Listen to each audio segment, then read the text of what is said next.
हिंद साथियों, जय श्री राम, जय बजरंगबली, हर हर महादेव। मित्रों, मैं रघुवंश आप लोगों के सामने श्री रामचरितमानस की अक्षरशः कथा का वर्णन लगातार प्रस्तुत करने का प्रयास कर रहा हूं। अनवरत 8 माह से यह लगातार प्रतिदिन 3 से 5 दोहे तक जिस प्रकार का समय के हिसाब से इसका वर्णन किया जा रहा है, ऐसे लोगों के लिए वर्णन है कि जो लोग श्री रामचरितमानस पढ़ नहीं पाते हैं, श्री रामचरितमानस समझ नहीं पाएंगे। हालांकि ये बहुत ही आसान शब्दों में लिखा है, परंतु किन्हीं कारण से न पढ़ पा रहे हैं, न समझ पा रहे हैं। समय का अभाव, हालांकि ईश्वर के लिए ही सारा समय है, परंतु फिर भी लौकिक उपलब्धि को प्राप्त करने के लिए समय के अभाव में श्री रामचरितमानस पढ़ नहीं पा रहे हैं। उनके लिए ये एक संजीवनी के रूप में है। उन बच्चों के लिए श्री रामचरितमानस का यह वर्णन जो प्रतिदिन अक्षरशः किया जा रहा है, कि जो तैयारी करने वाले हैं या तैयारी कर रहे हैं श्री रामचरितमानस पर, जो भी प्रतियोगी परीक्षाओं में जो पूछे जाएंगे प्रश्न, यहां से आपको मिल जाएगा अक्षरशः वर्णन के हिसाब से। तो वह प्रतिदिन 15 से 20 मिनट सुन करके और इसका लाभ ले सकते हैं। उन बुजुर्गों के लिए, अभिभावकों के लिए भी यह अमृत के समान है कि जो अभिभावक बुजुर्ग पढ़ नहीं सकते, सुन और उसके बाद उसको समझ नहीं सकते, परंतु इसे सुन करके प्रतिदिन एक एक भाग को सुन करके और पूरे श्री रामचरितमानस को पढ़ने का लाभ ले सकते हैं, सुनने का लाभ ले सकते हैं। और अगर कथा सुन केवल मन से सुन लिया जाए तो भी भगवत प्राप्ति होती है, ऐसा हमारे शास्त्रों में देखने को मिला है। मन से कथा सुन लिया जाए 7 दिन तक, और ये तो थोड़ा थोड़ा वर्णन किया जा रहा है कि समय को देखते हुए आप इसे सुनिए, समझिए, लोगों तक पहुंचाइए। सनातन संस्कृति, जो सनातन का मतलब जो नित्य है, ये संस्कृति पूरी दुनिया में किस प्रकार से फिर से शास्त्रीय रूप से व्यवस्थित हो, इसमें आप साथी बनिए, सहयोगी बनिए। आइए हम सुनते हैं। आज फिर से सनकादि मुनि का ही वर्णन करेंगे, क्योंकि प्रभु से सनकादि मुनि मिले थे और मिल करके और किस प्रकार से लोगों में वार्तालाप होता है। सनकादि मुनि ने जीवन को धन्य बनाने के लिए कौन कौन से गुण बताए हैं और प्रभु की स्तुति उन्होंने किस प्रकार से किया है, इसको भी समझने का प्रयास करेंगे। वही सनकादि मुनि जिन लोगों ने जय विजय को श्राप दिया था और जिसके कारण पूरा सृष्टि में आप देख रहे होंगे कि हिरण्यकश्यप और हिरण्याक्ष, यहां पर रावण, कुंभकर्ण, फिर द्वापर युग में आपने देखा होगा कि कंस और दंतवक्र, ऐसे उनके श्राप से यह जन्म लेते हैं। और वो सनकादि ऋषि आज फिर से प्रभु से मुलाकात करते हैं हमारे जीवन को श्रेष्ठ बनाने के लिए। यह बहुत ही आवश्यक है, इन बातों को सुना जाए और मंथन किया जाए। उत्तरकांड में 763 नंबर पृष्ठ और दोहा संख्या 32 से आगे बढ़ेंगे। गोस्वामी जी लिखते हैं, सनकादि मुनि जब पहुंच जाते हैं तो प्रभु ने उन्हें प्रणाम किया, दंडवत किया और अपनी पीतांबरी बिछा दिया। तो उसके बाद गोस्वामी जी लिखते हैं कि कीन है दंडवत तिनिहु भाई, सहित पवन सुत सुख अधिकाई, मुनि रघुपति छवि अतुल बिलोकी, भय मगन मन सके न रोकी। फिर हनुमान जी सहित तीनों भाइयों ने दंडवत प्रणाम किया। सबको बड़ा सुख हुआ। मुनि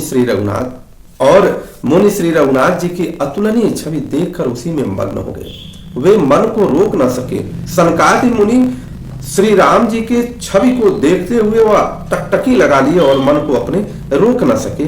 श्याम लगात सरोरुह लोचन, सुंदरता मंदिर भव मोचन, एक टक रहे निमेष न लावही, प्रभु कर जोरे शीस नवावही। वे जन्म मृत्यु से छुड़ाने वाले श्याम शरीर, कमल नयन, सुंदरता के धाम श्री राम को टकटकी लगाए देखते हैं। एक टक देख रहे हैं, पलक नहीं मारते और प्रभु हाथ जोड़े सिर नवा रखे हैं। तिन कै दशा देखी रघुबीरा, सवत नयन जल पुलक शरीरा, कर गहि प्रभु मुनिवर बैठारे, परम मनोहर वचन बचारे। अब देखिए, उनकी दशा देखकर श्री रघुनाथ जी के नेत्रों से भी जल भर आया, शरीर उत्साहित हो गया, पुलकित हो गया। तदनंतर प्रभु ने हाथ जोड़कर श्रेष्ठ मुनियों को बैठाया और परम मनोहर वचन कहे। प्रभु क्या कहते हैं उन मुनियों से कि आज धन्य मैं सुनहु मुनीसा, तुम्हारे दरस जाहि अघ खीसा। प्रभु कह रहे, हे मुनि सुनिए, आज मैं धन्य हूं, आपके दर्शन से ही सारे पाप नष्ट हो जाते हैं। बड़े भाग्य पाइब सत्संगा, बड़े भाग पाइब सत्संगा। कितनी सुंदर लाइन श्री रामचरितमानस में लिखा है कि बिनहि प्रयास होहि भवभंगा।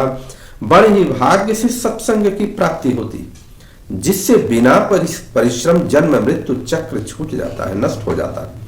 संत संग अपवर्ग कर कामी भव कर पंथ, कहीं संत कवि कोविद श्रुति पुराण सद ग्रंथ। संत का संग मोक्ष का और कामी का संग जन्म मृत्यु के बंधन में पड़ने का मार्ग है। संत का संग भव बंधन से छूटने का होता है और कामी का संग जन्म मृत्यु के बंधन में पड़ने का मार्ग होता है। संत कवि और पंडित तथा वेद पुराण सभी सदग्रंथ ऐसा ही कहते हैं कि अगर हमें संतों का साथ मिल गया तो हमारा जीवन सफल हो जाएगा। सुनि प्रभु बचन हरसि मुनि चारी, पुलकित तनय स्तुति अनुसारी। प्रभु के वचन सुनकर चारों मुनि हर्षित होकर पुलकित शरीर से स्तुति करने लगे। प्रभु की स्तुति क्या कर रहे हैं और वो क्या कह रहे हैं प्रभु के बारे में, हमको इसको जानने की आवश्यकता है। वो कह रहे हैं कि जय भगवंत अनंतय नामय, अनगयनेक एक करुणामय। आप अनंत रहित, विकार रहित, आप पाप रहित, अनेक एक और करुणामय। आपकी जय हो प्रभु, आपकी जय हो। ईश्वर के बारे में किस प्रकार से वर्णन कर रहे हैं और आप सुनिए कि जय निर्गुण जय जय गुण सागर, सुख मंदिर सुंदर यति नागर। करे हे निर्गुण आपकी जय हो। यहां समझने की बात है, निर्गुण लोग कहते हैं सगुण और निर्गुण दोनों अलग अलग है, सब एक ही है। जो प्रभु है वही जब मूर्त रूप में आते हैं तो सगुण हो जाते हैं। और फिर कहते हैं ये कि हे गुण के समुद्र आपकी जय हो, हे निर्गुण आपकी जय हो और हे के समुद्र आपकी जय हो, जय हो। आपके सुख के धाम सुंदर और अति चतुर है। जय इंदिरा रमन जय भूधर, अनुपमय जय अनादि शोभा कर। हे लक्ष्मीपति आपकी जय हो, हे पृथ्वी के धारण करने वाले आपकी जय हो। आप उमा रहित, अजन्मा, अनादि और शोभा की खान है। ज्ञान निधान अमान मान प्रद, पावन सुजस पुराण वेद वद। आप ज्ञान के भंडार मान रहित। देखिए यही बात प्रभु भोलेनाथ जी के लिए भी क्या कहा था कि जब माता पार्वती जी भोलेनाथ जी से के पाने के लिए, भोलेनाथ जी से विवाह करने के लिए वह तपस्या कर रही थी, तो सप्तर्षियों ने आकर के माता पार्वती जी से कहा था कि अगुण अमान मातु पितु हुई ना। अमान शब्द का यहाँ भी उपयोग है। आप ज्ञान के भंडार है, मान रहित है, अर्थात अमान का अर्थ होता है मान रहित, मान सम्मान से ऊपर है। ये तो जो भौतिक रूप से जो यहाँ पर पूरी दुनिया में इस प्रकार से मोह माया के जाल में फंसा हुआ है, वो मान अमान के चक्कर में है। प्रभु तो अविनाशी है, प्रभु से ही पूरी दुनिया है और हर जगह प्रभु है और दूसरों को मान देने वाले हैं। कहते हैं वेद और पुराण आपका पावन सुंदर यश गाते हैं। आप तत्व के जानने वाले की हुई सेवा को मानने वाले और अज्ञान का नाश करने वाले हैं। हे निरंजन आपके अनेकों नाम हैं और कोई नाम नहीं है। सर्व सर्वगत सर्व उरालय, बससि सदा हम कहूं परिपालय। आप सर्वरूप हैं, सब में व्याप्त हैं और सबके हृदय रूपी घर में सदा निवास करते हैं। द्वंद्व विपत्ति भव फंद विभंजय, हृदय बसी राम काम मद गंजय। आप हमारा परिपालन कीजिए प्रभु। राग देश, अनुकूलता प्रतिकूलता, जन्म मृत्यु आदि द्वंद्व विपत्ति और जन्म मृत्यु के जाल को काट दीजिए। हे राम जी आप हमारे हृदय में बसकर काम और मद का नाश कर दीजिए। परमानंद कृपायतना मन परिपूर्ण काम, अप्रेम भगतियन पायनी देहु हम ही श्री राम। आप परमानंद स्वरूप, कृपा के धाम और मन की कामनाओं को परिपूर्ण करने वाले हैं। हे श्री राम जी हमको आपकी अविचल प्रेम भक्ति दीजिए। ऐसा सनकादि मुनि उनसे प्रार्थना कर रहे हैं, स्तुति कर रहे हैं, और या हमें भी स्तुति इसी प्रकार से करनी चाहिए। देहु भगति रघुपति अति पावनी, त्रिविधि ताप भव दाप न सावनी, प्रणत काम सुरधेनु कलप तरु, होई प्रसन्न दिजय प्रभु यह वरु। हे रघुनाथ जी, आप हमें अपनी अत्यंत पवित्र करने वाली और तीनों प्रकार के तापों और जन्म मरण के क्लेशों का नाश करने वाली भक्ति दीजिए। हे शरणागतों की कामना पूर्ण करने के लिए कामधेनु और कल्प वृक्ष प्रभु प्रसन्न होकर हमें यही वर दीजिए। ऐसा सनकादि मुनि प्रार्थना कर रहे हैं। भववारिधि कुंभज रघुनायक, सेवत सुलभ सकल सुखदायक। हे रघुनाथ जी, आप जन्म मृत्यु रूपी समुद्र को सोखने के लिए अगस्त मुनि के समान हैं। अर्थात अगस्त मुनि ने समुद्र को सोख लिया था, पी डाला था। इसी प्रकार से आप जन्म मृत्यु के भय को आप सोख सकते हैं, खत्म कर सकते हैं। आप सेवा करने में सुलभ हैं। आपका जो भी सेवा करता है उसके लिए आप सुलभ हो जाते हैं। मन संभव दारुण दुख दारय, दीन बंधु समता विस्तार, तथा सब सुखों को देने वाले हैं। हे दीन बंधु, मन से उत्पन्न दारुण दुखों का नाश कीजिए और सब वृष्टि का विस्तार कीजिए। आस त्रास ईर्षादि निवारक, विनय विवेक विरति विस्तारक। आस आशा, त्रास भय, ईर्षादि ईर्ष्या, निवारक मतलब आदि, इन सब का आप निवारण करने वाले हैं प्रभु। तथा विनय विवेक और वैराग्य के विस्तार करने वाले। भूप मौलि मणि मंडन धरणी, आदे भगति संस्कृति सरितरणी। हे राजाओं के शिरोमणि एवं पृथ्वी के भूषण श्री राम जी, संस्कृति अर्थात जन्म मृत्यु के प्रवाह रूपी नदी के लिए नौकायन रूप आप अपनी भक्ति हमें प्रदान कीजिए। मुनि मन मानस संत हंस निरंतर, चरण कमल वंदित यज शंकर। रघुकुल केतु सेतु श्रुति रक्षक, काल करम सुभाव गुण भक्षक। हे मुनियों के मन रूपी मान सरोवर में निरंतर निवास करने वाले हंस, आपके चरण कमल ब्रह्मा जी और शिव जी के द्वारा वंदित हैं। आप रघुकुल के केतु, वेद मर्यादा के रक्षक और काल कर्म स्वभाव तथा गुण के भक्षक हैं। तारन तरन हरन सब दूषण, तुलसीदास प्रभु त्रिभुवन भूषण। आप तरन तारण तरे हुए हैं और दूसरों को तारने वाले, तरे हुए दूसरों को तारने वाले तथा सब दोषों को हरने वाले हैं। तीनों लोकों के विभूषण आप ही तुलसीदास के स्वामी हैं। बार बार स्तुति करी प्रेम सहित सिरुनाई, ब्रह्म भवन सनकादिगे अति अभीष्ट बर पाई। प्रेम सहित बार बार स्तुति करके सिर नवाकर तथा अपना अत्यंत मन चाहा वर पाकर सनकादि मुनि ब्रह्मलोक को चले गए। और जब ब्रह्मलोक को चले गए तो अब यहाँ पर सभी लोग कुछ प्रश्न पूछना चाहते हैं। कौन सभी लोग? तीनों भाई हैं और हनुमान जी हैं। हनुमान जी को तो कुछ पूछना नहीं है, लेकिन भाइयों के प्रश्न को हनुमान जी अपने मन के द्वारा प्रभु से निवेदित करते हैं। सनकादिक विधि लोक सिधाए, भ्रातन राम चरण सिरुनाए। पूछत प्रभु ही सकल सकुचाही, चितवहि सब मारुत सुत पाही। सनकादि मुनि ब्रह्मलोक को चले गए, तब भाइयों ने श्री राम जी के चरण में सिर नवाया, श्री राम जी को प्रणाम किया। सब भाई प्रभु से कुछ पूछना चाहते हैं, परंतु पूछते समय वो संकोच करते हैं। सब हनुमान जी की ओर देख रहे हैं। हनुमान जी की ओर क्यों देख रहे हैं? क्योंकि हनुमान जी के हृदय में, शरीर में, रोम रोम में केवल श्री राम है और सबको पता है कि हनुमान जी ही हम लोगों का संकट का निवारण करेंगे, हम लोगों के संशय का निवारण करेंगे। इसलिए हनुमान जी की तरफ देख रहे हैं। सुनी चाहि प्रभु मुख कै बानी, जो सुनी होई सकल भ्रम हानि। अंतर जामी प्रभु सब जाना, बूझत कहूं काह हनुमाना।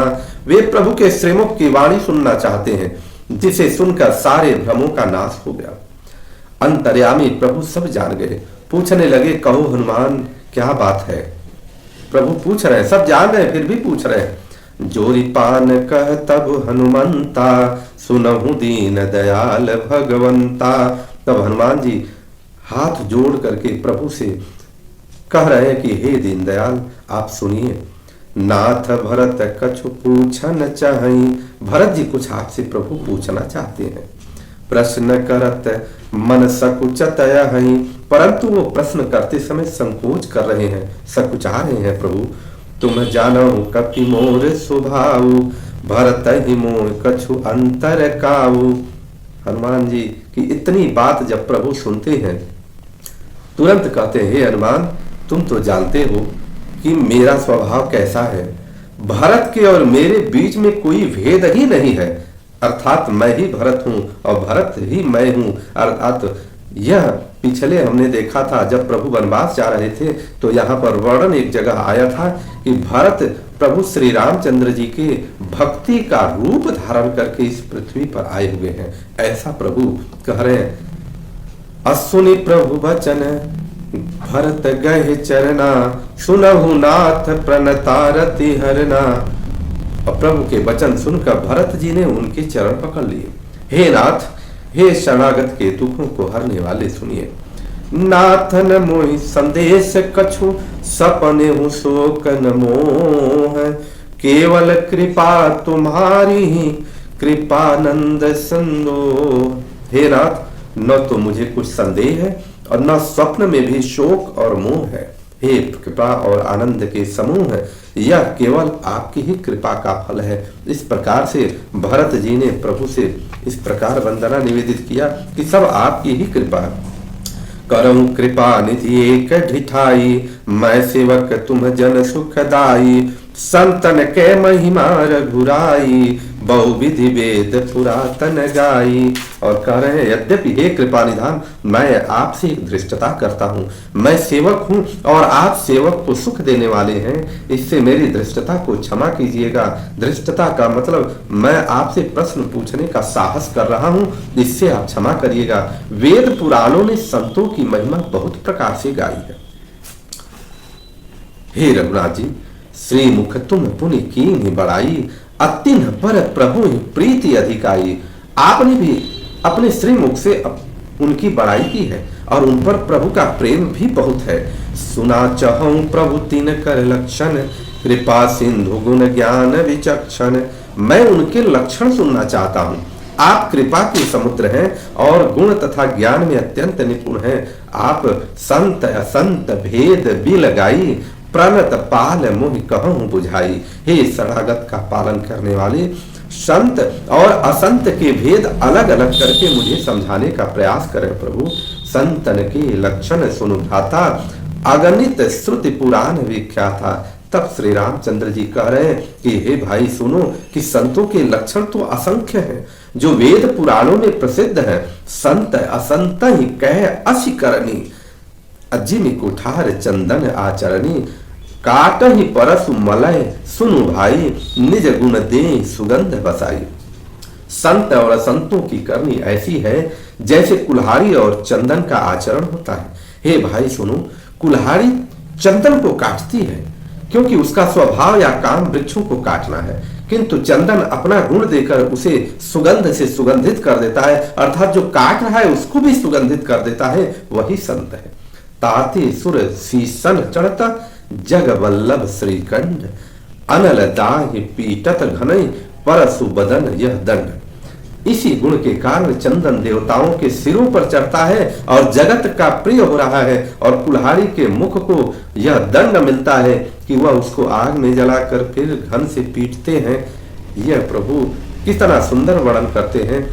आप सभी लोग इसे अधिक से अधिक सुनिए, समझिए, हृदय में धारण करिए, तब जाकर के श्री राम राज्य की स्थापना होगी। अन्यथा केवल हम श्री राम राज्य की पूरी कल्पना करते रहेंगे। बोलिए प्रभु श्री रामचंद्र की जय, बोलिए माता जानकी की जय, भरत भैया की जय, लखन भैया की जय, और शत्रुघ्न जी की जय, हनुमान जी महाराज की जय, सत्य सनातन धर्म की जय, श्री अयोध्या धाम की जय, अयोध्या वासियों की जय, सरजू मैया की जय, माता पार्वती की जय, भगवान भोलेनाथ की जय। हर हर